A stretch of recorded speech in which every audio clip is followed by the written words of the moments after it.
Trump, winner of the South Carolina primary. Mr. Trump, congratulations, and welcome back to Fox News Sunday. Thank you very much, Chris. With your big win in South Carolina, where do you think this race stands now? You have talked about running the table. Can you be stopped for the Republican nomination, or is this over? Well, I guess you can always be stopped. I have very good competitors. They're very smart people, you know, governors, senators, very talented people. Ben Carson, Dr. Ben Carson, who's a tremendous guy and a talented guy. So, I mean, we have a lot of talented people. Let me ask you, people are talking about this now as a three-man race, so let me ask you about your two chief competitors. Thumbnail sketches, lightning round rules, Ted Cruz. Oh, he's very smart, very sharp. You know, I haven't been too happy with the way he's conducted himself, but I understand he wants to win, and it's a little bit tough. He did a couple of robocalls on me yesterday morning. That was the morning of the election. They were tough calls. I thought they were very unfair calls, but they were, you know, they were done. That's why I'm surprised I won by such a big margin. You know, when I entered this, Chris, I wasn't expected to win South Carolina. I was supposed to, you know, maybe not even think about winning it. That was like a number of months ago. And then all of a sudden I went there, I made one speech, and they fell in love with me, and I fell in love with them. Those people are incredible, by the way. They're incredible. We won't forget them. All right, let's talk about Marco Rubio and his fitness to be president. Yeah. Well, he's a talented guy. He's a good guy. I like him. We're going to have to see what happens. You know, I start off liking everybody, and then all of a sudden they become mortal enemies. So we'll see what happens. But he's been very respectful, very nice, and I hope to beat him. You had quite a week in South Carolina. You got into something of a flap, which diminished, but you were in a flap for a while with the Holy Father. You went after George W. Bush. And while you won the primary handily by double digits, you did poorly among voters who decided in the last week. And I wonder if you think those flaps hurt you. Do you need to tone it down, do you think, as you become the front runner for the nomination, to act more presidential? Well, probably I do. I mean, I can act as presidential as anybody that's ever been president, other than the great Abraham Lincoln. I thought he was pretty hard to beat. So when are you going to start?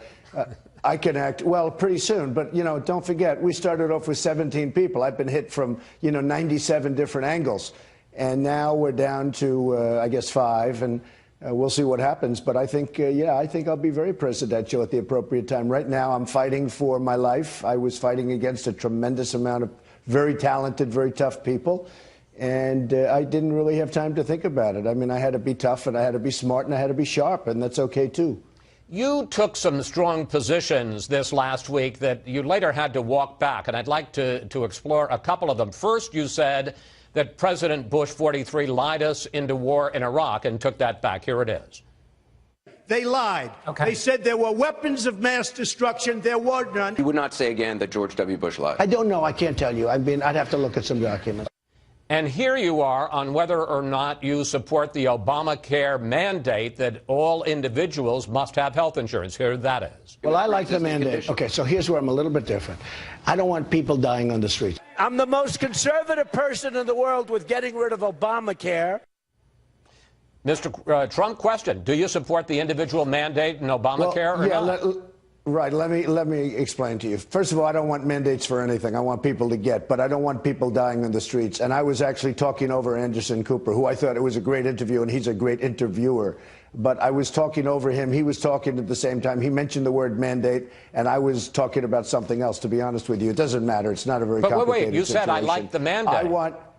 I want people to be covered that cannot afford to be covered, I don't want people dying in the streets. And that's not mandate. That's me. That's having a heart. I don't want people dying in the streets. I don't want people that have no health care whatsoever and they're in the middle of a street dying. And I talk about it all the time. And you know what? When I give these speeches where I have 10,000 and 15 and 20,000 people, and I talk as a Republican, as a conservative Republican, and I talk about that, and I say, I don't want people dying because they have no money, I get standing ovations. You know, the Republicans are not bad people. I get standing ovations. So I think it's very important. I'm not going to have people dying in the street if I'm president. I can tell you that. You can call it whatever you want. But to the larger point, I mean, whether it was lying or whether it was the mandate, particularly now that there's going to be more and more focus on everything you say, do you think you have to be more careful?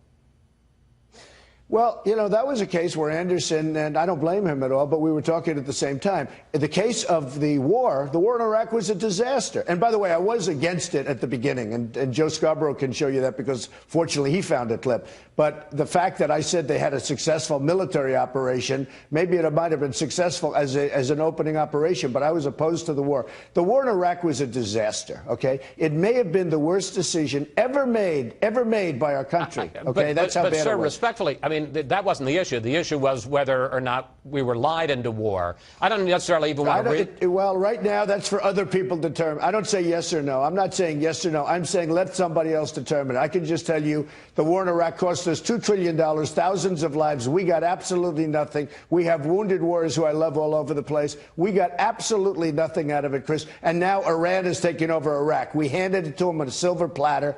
And they're going to take over far more than Iraq, unless I'm president, of course. Look, the war in Iraq was a disaster. And the reason I won by such a large number is that while the pundits, including yourself, thought I made a mistake when I took on Bush on that issue, and I have nothing against Bush. I don't even know the president. I never met him.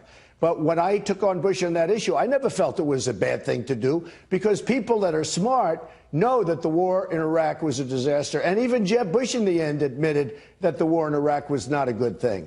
New question, new subject. When are you going to release your tax returns? Well, we're having them made. They're extremely complicated. It's going to take a little while. I don't know if you ever saw the picture I gave, but I gave you a picture with about 2.5 feet of tax returns standing in front of me as I was signing. They're having them done, and we'll do it at the appropriate time. Well, reporters have been asking for months, and you keep saying the appropriate time. And, you know, I'm sure, mine is let not me a just say, you one-page. talk about your empire. I'm sure you have a ton of lawyers and a ton of accountants. Don't voters deserve to get a look at your finances, sir? Oh, I think so. Well, I've already given my financial statements more than anybody's ever given. No, but the tax return. And they turned out to be about 5 times greater than anybody ever thought. No debt, very little debt, tremendous cash flow, some of the greatest assets in the world, which is the thinking that our country needs to get rid of its $19 trillion, et cetera, and to make good deals. But I've given the tax returns at the appropriate time. There's no rush. At the appropriate time. To use a business term, are you involved in a hostile takeover of the Republican Party? No, I'm not at all. I get along with the Republicans. There's nothing hostile about it. I was a Republican establishment figure, and then the day I decided to run, I became an outsider, and more so than I even thought. People that were totally establishment that loved me. You know, I was a very big contributor. I gave $350,000 just before to the Republican Governors Association. But what's your view of the GOP establishment now, sir? I think it's a mess. I think it's a mess. And I think they better get their act together because they're going to keep losing elections. With the kind of thinking that we have with the Karl Roves and the Stephen Hayeses and these characters that can't get themselves arrested, if you want to keep people like that, if you want to keep listening to people like that, you're never going to win. You're never going to win. They're from a different age. They're from a different world. You raised the question again this week of whether or not you're going to honor your pledge, the loyalty pledge that you signed to run as a Republican, and even if you lose, not to launch a third-party campaign. Is that a threat that you're going to keep wielding throughout this campaign? No, because I want to run. It's asked by folks like you. You're bringing it up again as an example. No, the pledge is the pledge, but the other side is not honoring it. Look, I signed a pledge. I'm a Republican. I'm the leading Republican by a lot.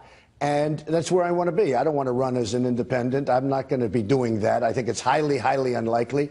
But I'm not being treated right. When we go to the debates, the room is stacked with donors and special interests. I'm self-funding my campaign. I'm putting up my money. I'm putting up millions and millions and millions of dollars, like throwing it out the window. So far, it's worked. So far, I'm also spending a lot less money than all these other people that are spending, $100 million. And I'm leading by a lot, and they're losing by a lot. But I'm self-funding my campaign. I'm not controlled by special interests. I'm not controlled by donors. I'm not controlled by lobbyists, right? So I'm doing that. But the rooms are stacked. Every time I go to a debate, I walk in, it's like death.